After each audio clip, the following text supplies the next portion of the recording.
හැකියාවක් තියෙනවා. පිටපතට ගලන කිරීමේදී පිටපත ප්‍රතිබාධක හඳුනා ගැනීම සඳහා මෞලික කාර්ය කරගන්නේ වර්ගයයි.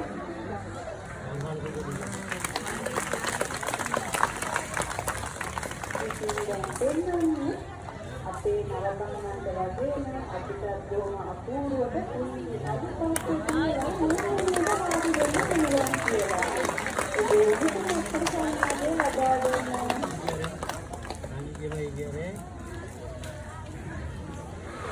අපේ මේ පොත කීයක් තියෙනවද? පහදනද? බලන්නකෝ අපේ අභියාලෝ මොකක්ද කියන්නේ කියලා. එයාලා කියන්නේ එයාලගේ අතේ මේ පොත පහක් තියෙනවා කියලා. සාමාන්‍යයෙන් අපිට ගොඩකින් ජීවත්වන විචාරණ සත්‍ය විදියට තමයි අභියා කරන්නේ. ඒ නිසා මම ඕනෑම සමාන කරලා ආසියානු සහ අප්‍රිකානු කියලා.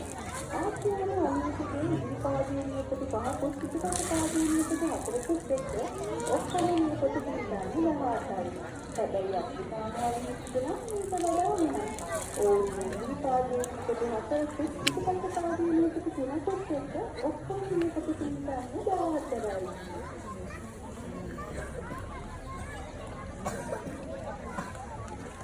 අපේ අයියාට අලිසෙල්ලම් කරලා මහන්සි කියලා කොහොමද? දුදානම පස්සෙන් දින්නට ඉඳාගන්න.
පොඩි ගණන්පාඩමක් කියලා දෙන්නයි යන්නේ. අපි බලමු අනිවාර්යයෙන්ම උරහිස මාත්‍රමට උපමන්නේ කොහොමද කියලා. මෙහෙමයි මේක කරන්නේ. මුලින්ම ආලයකදී දීපාදේ හතක් ප්‍රමාණය මනගන්න. ඊට පස්සේ ඒ එනාට විසල් වැඩි කරන්න. එතකොට එන උත්තරය තමයි අලියෙකුගේ උරහිස මාත්‍රමට උස වෙන්නේ. ඔයාලා කැලේ ඉඳගෙන යන්නේ අලියෙකුගේ දීපාව සලකනකොට ඔයාලට පුළුවන් ඒ අලියට උස ගණනය කරන්න. ඒ වගේම ශ්‍රී ලංකාවේ ජන සමාජයේ විසින් අනුගමනය කරන සම්මත නියෝජනයක් වෙනවා.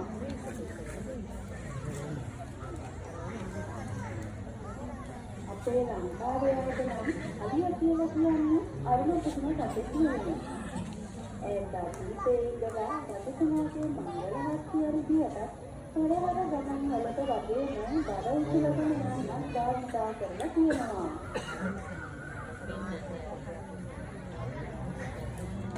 අදින් ආපු යම්කිසා මෞල්යෙන් මේ දේවල් කරගන්නට දැන් අඩු වුණා. තායිලන්තයේ වගේ රටවල් වල තවමත් මේ දේවල් ගොඩනගා ගැනීම හැකියාවක් තියෙනවා. ඉතින් මේකෙන් අපේ අනිවාර්ය පොතක් අරගෙන යන විදිය. මෙයාලට වරකට කිලෝග්‍රෑම් 250 පමණ බරක් විසිරීමේ හැකියාවක් පවතිනවා. ඔයාලට තේරෙනවද අපේ අනිවාර්යවා මේ පොතේ අරගෙන යන ආකාරය මොකක්ද කියලා? ඒකත් හඳුන්වන්නේ මොනවද? ඒ වගේ කරන්නේ ගාමින් දැක්කම කරන්නේ ආවමදලෙන්. ඒ වගේ සිස්ටර්ගේ ආධාරයෙන්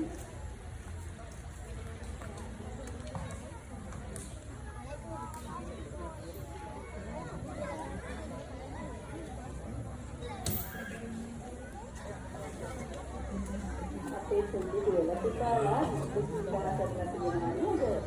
එහෙනම් මම හදන්න අපේ අවිරංගුවාට